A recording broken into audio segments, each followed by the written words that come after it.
सो hey guys. तो ये हमारी थर्ड वीडियो है चैनल की।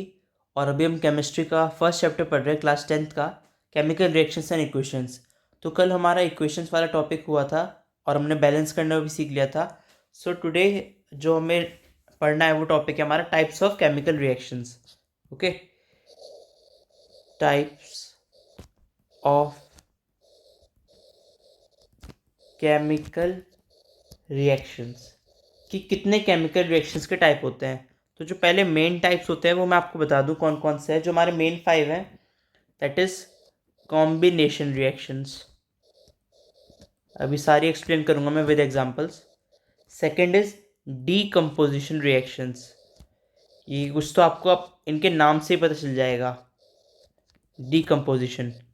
Third is displacement reaction.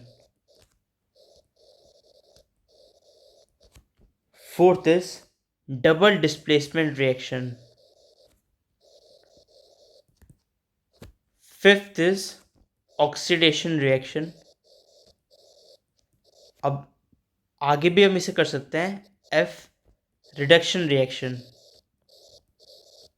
और एक इन दोनों की कंबाइन होती है, रिडॉक्स रिएक्शन। ठीक है, इसे हम रिडॉक्स ही हमेशा पढ़ेंगे। ठीक है, तो अब अगर एक्सप्लेनेशन की बात करें तो फर्स्ट जो है हमारी कॉम्बिनेशन रिएक्शन, उसके बारे में बात करते हैं सबसे पहले। तो कॉम्बिनेशन रिएक्शन से हमें क्या पता चलता है, नाम ही हमें सजेस्ट कर रहा है इसका, कॉम्बिनेशन यानी कंबाइन होना। तो जब टू और मोर सब्सटेंसेस कंबाइन होते हैं जिससे एक सिंगल हमारा सब्सटेंस बन जाता है, उससे हम कहते हैं कॉम्बिनेशन रिएक्शन। तो टू और मोर सब्सटेंसेस के कॉम्बिनेशन से, अब वो सब्सटेंसेस क्या होंगे, हमारे रिएक्टेंट। तो उन रिएक्टेंट्स के, जो टू और मोर रिएक्टेंट्स के कॉम्बिनेशन से एक हमारा सब्सटेंस बनता है, जो प्रोडक्ट होता है, उसे कॉम्बिनेशन रिएक्शन कहते हैं। For example, 2Mg plus O2 gives 2MgO। ये हमारा कॉम्बिनेशन रिएक्शन का एग्जाम्पल है। अब एक और अगर एग्जाम्पल की बात करें तो इसका बी होगा हाइड्रोजन, ये वाली रिएक्शन बहुत जो वाटर की फॉर्मेशन की रिएक्शन है, 2H2O। तो ये दोनों हमारे एग्जाम्पल्स है ऑफ कॉम्बिनेशन रिएक्शन। सेकंड अब हमारा कौन सा है, सेकंड है हमारी डीकम्पोजिशन रिएक्शन। डीकम्पोजिशन रिएक्शन की अगर हम बात करें तो इसका नाम से समझ में आ रहा है हमें डिकम्पोज हो रहा है, यानी वो टूट रहा है। तो व्हेन ए सिंगल सब्सटेंस, एक सब्सटेंस अगर हमारा डिकम्पोज हो रहा है टू और मोर सब्सटेंसेज में, उसे हम कहते हैं डिकम्पोजिशन रिएक्शन। ठीक है, अब वो डिकम्पोजिशन कैसे भी हो सकता है, it can either be by applying heat और लाइट और एनी अदर कैटलिस्ट। इनकी मदद से कोई सब्सटेंस डिकम्पोज हो रहा है तो उसे हम कहेंगे decomposition reaction. For example, CaCO3 that is our calcium carbonate, उसे हम हीट करेंगे तो वो डिकम्पोज जब हो जाएगी हमारी, तो हमारा क्या दो प्रोडक्ट्स बनते हैं, CaO प्लस CO2। ये हमारा मेजर प्रोडक्ट है, दैट इज लाइम। और CaCO3 कैल्शियम कार्बोनेट, जिसे हम कहते हैं लाइमस्टोन। ठीक है, अगर एक और एग्जांपल दूं मैं इसका ही, तो कैल्शियम कार्बोनेट के डिकम्पोजिशन की तरह ही जो हमने हीट के प्रेजेंस में किया, FeSO4 की रिएक्शन है। 2FeSO4 को जब हीट करेंगे तो डिकम्पोज हो जाएगा Fe2O3 में प्लस SO2 प्लस SO3। अब ये एक FeSO, ये रिएक्शन बड़ी इंपॉर्टेंट रिएक्शन है, क्योंकि इससे पता चलता है, ये एक कन्फर्मेटरी टेस्ट हो जाता है हमारा कि ब्राउन कलर का सब्सटेंस है, और क्योंकि हमने FeSO4 यूज़ किया है तो हमारा Fe2O3 निकल रहा है, क्योंकि Fe का जो खुद का कलर होता है दैट इज़ ब्राउन। ओके, तो ये तो एक और हमारा एग्जांपल हो गया डिकम्पोजिशन रिएक्शन का। अब अगर हम तीसरी रिएक्शन के बारे में हमारी बात करें, इट इज़ डिस्प्लेसमेंट रिएक्शन। तो डिस्प्लेसमेंट रिएक्शन है, डिस्प्लेस, नाम से हमें क्या पता चल रहा है, डिस्प्लेस कर रहा है ये। तो डिस्प्लेसमेंट रिएक्शन हमारी होती है जिसमें एक एलिमेंट दूसरे एलिमेंट की पोजीशन को डिस्प्लेस करके अपनी पोजीशन ले लेता है। जैसे x है तो y x को अगर डिस्प्लेस कर ले तो यानी y हमारा x की जगह आ गया। ठीक है, एग्जाम्पल से बेटर समझ में आएगा हमें। तो एक एग्जाम्पल लेते हैं, जैसे CuSO4 plus Zn। Gives ZnSO4 plus Cu। अब कौन किसे डिस्प्लेस कर सकता है? तो डिस्प्लेस करना भी एक वही ज़रूरी है कि एक मोर रिएक्टिव एलिमेंट होता है, it can displace less reactive element always. अब इसका एग्जांपल मैं दूं कि स्कूल में दो बच्चे हैं, एक तो है थोड़ा कमज़ोर सा और एक है थोड़ा स्ट्रांग। तो कमज़ोर सा जो चुप चुप रहता है क्लास में और जो स्ट्रांग है उसके क्लास में दबदबा है, तो कौन किसे अपनी जगह से हटा पाएगा? जो स्ट्रांग बच्चा होगा वही तो वीक को हटा पाएगा, वीक थोड़ी स्ट्रांग को हटा पाएगा। तो इससे हमें समझ में आ रहा है जो मोर रिएक्टिव एलिमेंट है that can displace less reactive element. Okay, ऐसे ही अगर एक और एग्जांपल लें तो CuSO4, आप सोच रहे होंगे मैं Cu क्यों ले रहा हूँ, क्योंकि Cu थोड़ा नीचे आता है हमारे रिएक्टिविटी टेबल में। रिएक्टिविटी टेबल में आपको आगे बताऊंगा। सो कोई जो एलिमेंट है ये मोर रिएक्टिव है और ये लेस रिएक्टिव Cu को डिस्प्लेस कर देता है इसका जो हमारा सॉल्ट सॉल्यूशन होता है उससे। सो this is an example of displacement reaction. Next हम बात करते हैं डबल डिस्प्लेसमेंट रिएक्शन के बारे में। डिस्प्लेसमेंट आपको पता है, डबल भी आपको पता है, यानी इसमें दो डिस्प्लेसमेंट हो रहे हैं, यानी दो एलिमेंट्स आपस में अपनी जगह एक्सचेंज कर। तो अगर हम इसकी डेफिनेशन के बारे में बात करें तो it is a type of reaction जिसमें two compounds react by an exchange of ions to form new compounds. यानी इसमें दो जो हमारे कंपाउंड्स हैं उनकी रिएक्शन होती है by the exchange of ions. This is our double displacement reaction. तो डबल डिस्प्लेसमेंट के बारे में क्या है? एक्सचेंज हो रहा है हमारा आयंस का डबल डिस्प्लेसमेंट में, ये इसलिए डिस्प्लेसमेंट से अलग है थोड़ी। तो अगर हम इसके एग्जांपल की बात करें तो AgNO3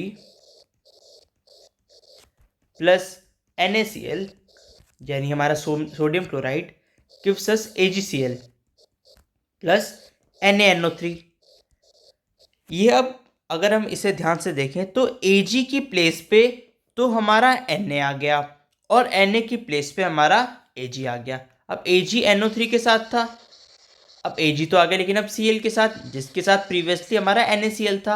अब Ag के साथ था NO3, अब वो आ गया Na के साथ। ठीक है, तो इसलिए क्योंकि दोनों की प्लेस इंटरचेंज हो गई, एक्सचेंज हो गई आयंस का दो कंपाउंड्स के बीच में, इसलिए इसे कहेंगे हम डबल डिस्प्लेसमेंट रिएक्शन। एक और अगर हम एग्जांपल लें तो BaCl2 plus Na2SO4 gives us BaSO4 plus 2NaCl। Clear हो गया? Ba की प्लेस पे आ गया हमारा Na और Na की प्लेस पे आ गया Ba। तो यानी ये डबल डिस्प्लेसमेंट रिएक्शन है क्योंकि टू कंपाउंड्स के बीच में एक्सचेंज ऑफ आयंस हुआ है। अब नेक्स्ट आता है हमारा ऑक्सीडेशन और रिडक्शन। अब ऑक्सीडेशन और रिडक्शन क्या क्या होती है? पहले अगर हम ऑक्सीडेशन की बात करें तो व्हाट इज ऑक्सीडेशन, ये मैं चलो एक आपको एक डिस्टिंग्विश के तौर पे समझाऊं अगर इसे। What is oxidation and what is reduction? Oxidation is addition of oxygen, addition of oxygen. और रिडक्शन क्या होगी? Removal of oxygen. नाम से हम पता चल रहा है। ऑक्सीडेशन में होता है रिमूवल ऑफ हाइड्रोजन और रिडक्शन में होता है रिमूवल ऑफ ऑक्सीजन। ये तो मैंने आपको पहले बता दिया, यानी इसमें एडिशन ऑफ हाइड्रोजन होगा, एडिशन ऑफ हाइड्रोजन। अब ऑक्सीडेशन रिडक्शन की तो बात हमारी हो गई। अब अगर इसे और अच्छे से समझे इस प्रोसेस को, तो इसमें दो और चीज़ें होती हैं, दैट इज हमारा ऑक्सीडाइजिंग एजेंट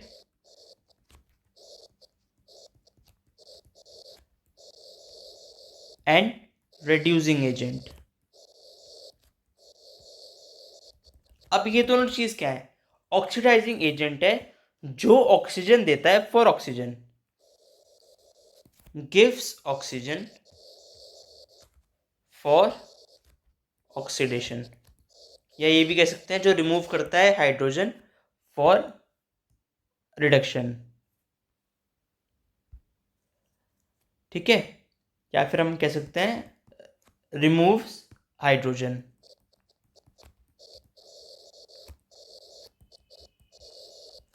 रेड्यूसिंग एजेंट बिल्कुल इसका उल्टा, which gives hydrogen for reduction और रिमूव्स ऑक्सीजन फॉर रिडक्शन।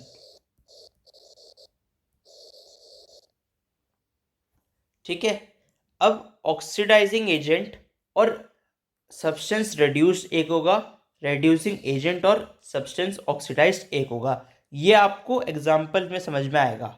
मैं अगर आपको एक एग्जाम्पल दूं, CuO plus H2 in the presence of heat gives Cu plus H2O। तो अब हमारा ऑक्सीजन जो CuO में था वो हमारा H2O के साथ चला गया। ठीक है, तो अगर हम बात करें कि और Cu का जो O था वो यहाँ से चला गया, अब ये अकेला Cu बच गया और H2 के साथ हमारा O आ गया, तो CuO से Cu बना, यानी CuO से Cu बना हमारा। तो यहाँ पे ये हो रहा है रिडक्शन, क्योंकि हमारा ऑक्सीजन हट गया। अब क्योंकि H2 से H2O बना, ऑक्सीजन ऐड हुआ, तो यानी यहाँ पे क्या हो रहा है ऑक्सीडेशन। अब अगर हम बात करें जो मैंने अभी ऊपर बताया, reducing agent, oxidising agent, substance oxidise, substance reduce, वो कौन कौन से होंगे। तो हमारा जो सब्सटेंस ऑक्सीडाइज्ड है, मैं इसे सारे चारों लिख देता हूं मैं, substance oxidised, reduced, oxidising agent और हमारा रेड्यूसिंग एजेंट, ये चार चीज पूछी जाती हैं। तो अब इनके आंसर्स हम देखते हैं क्या क्या होंगे। सब्सटेंस कौन सा ऑक्सीडाइज हो रहा है, आप सोचो पहले। हमारा सब्सटेंस ऑक्सीडाइज हो रहा है H2, क्योंकि इसमें ऑक्सीजन ऐड हो रहा है। रेड्यूस कौन सा हो रहा है, CO, कॉपर ऑक्साइड। हमेशा जो आंसर्स आएंगे ये आपके फर्स्ट वाले जो रिएक्टेंट साइड है उसमें से बताना है, आंसर फ्रॉम रिएक्टेंट साइड। ठीक है, रेड्यूस कौन सा हो रहा है, CO। अब मैंने क्या बताया था, जो सब्सटेंस ऑक्सीडाइज हो रहा है वो हमेशा रेड्यूसिंग एजेंट होता है, और जो सब्सटेंस रेड्यूस हो रहा है वो हमेशा ऑक्सीडाइजिंग एजेंट। तो ऑक्सीडाइजिंग एजेंट है हमारा CO और रेड्यूसिंग एजेंट है हमारा H2। इतना सिंपल सा क्वेश्चन था, इतना सिंपल सा एग्जाम्पल, तो ये अब आपको क्लियर हो गया होगा। ये एक रिडॉक्स रिएक्शन का ही एग्जाम्पल था, पर क्योंकि इस पे क्वेश्चन बहुत पूछ जाते हैं तो मैं थोड़े से इसके एग्जाम्पल्स और बता दूं। तो जो ये लास्ट की 3 रिएक्शंस है हमारी, एक तो ऑक्सीडेशन, एक रिडक्शन, एक रिडॉक्स, तीनों आपको समझ में आ जाएंगी। अब जो हमारा ऑक्सीडेशन और रिडक्शन है वो सिंपली बस ये नहीं होता ऑक्सीजन का ऐड होना, हाइड्रोजन का ऐड होना, हाइड्रोजन का हटना, ऑक्सीजन का हटना। इसका एक और कॉन्सेप्ट है, अनदर कॉन्सेप्ट। तो इसका जो दूसरा कॉन्सेप्ट है, addition of non metallic element, addition of non metallic element, या फिर रिमूवल ऑफ मेटेलिक एलिमेंट, जैसे अभी पहले था। It is known as oxidation. ठीक है, अब अगर इसका दूसरा पार्ट पढ़ें, रिमूवल ऑफ मेटेलिक एलिमेंट, या फिर वही हम कह सकते हैं addition of non metallic element, ये क्या होगा हमारा रिडक्शन होगा। ये वाले कॉन्सेप्ट पे भी क्वेश्चन आ जाते हैं हमारे बहुत, तो ये भी आपको फिर भी पता होना चाहिए। अब ये तो आपको पता चल गया कि इसमें दूसरा कॉन्सेप्ट कौन सा है जिसमें हम मेटेलिक एलिमेंट या फिर जो मतलब ऐड हो रहा है या रिड्यूस हो रहा है उसके बेस पे बता सकते हैं। इसमें आयंस पे बेस पे भी होता है, लेकिन जनरली क्लास 10th में नहीं पूछा जाता, वो 11th-12th में पूछा जाता है। तो अगर मैं फिर भी एक रिडॉक्स का इसका दूसरा एग्जांपल दूं जिसमें हमें ये सब पहचानना है, सो एक एग्जांपल है ये, ZnO plus carbon in the presence of heat gives Zn plus CO। ठीक है, zinc oxide plus carbon give zinc plus carbon monoxide. आप पॉज करके ट्राई कर सकते हैं इसे। तो अगर अब आपने ट्राई कर लिया तो इसका मैं आपको एग्जांपल बता रहा हूँ, आंसर बता रहा हूँ सॉरी। ZnO, इसका ऑक्सीजन जा रहा है और ये सिर्फ Zn बन रहा है, और C ये ऑक्सीजन गेन कर रहा है और CO बन रहा है। ठीक है, तो यानी हमारा जो ZnO है दैट इज बीइंग रिड्यूस्ड। तो substance reduced is our ZnO, ये हमारा क्या है, रिड्यूस्ड। तो ये क्या हो गया, ऑक्सीडाइजिंग एजेंट, ऑक्सीडाइजिंग एजेंट। दूसरा हमारा था कार्बन, कार्बन में ऑक्सीजन ऐड हो रहा है कार्बन मोनोऑक्साइड बनाने के लिए, so this is the substance oxidised. और ये है हमारा रिड्यूसिंग एजेंट। तो यही हमारी बेसिक जो टाइप्स ऑफ रिएक्शंस थी वो सारी हमारी मेन यही थी। मैंने आपको सारी बता दी विद 2 एग्जांपल्स ऑफ ईच। इस पे एक और वीडियो बनेगी जिसमें बहुत सारे एग्जांपल्स आएंगे और क्वेश्चंस भी आएंगे। तो एक बार फिर भी आपको कॉन्सेप्ट अब सबके समझ में आ गए होंगे। ठीक है, तो फिलहाल आज के लिए इस वीडियो में इतना ही। कोई भी आपको डाउट हो या कोई आपका फीडबैक हो तो आप इस वीडियो के नीचे कमेंट कर दीजिएगा। और thanks for watching this video. अगर आपको अच्छी लगे तो प्लीज़ वीडियो को सब्सक्राइब कर दीजिएगा। Thanks for watching. Let's see you in the next video.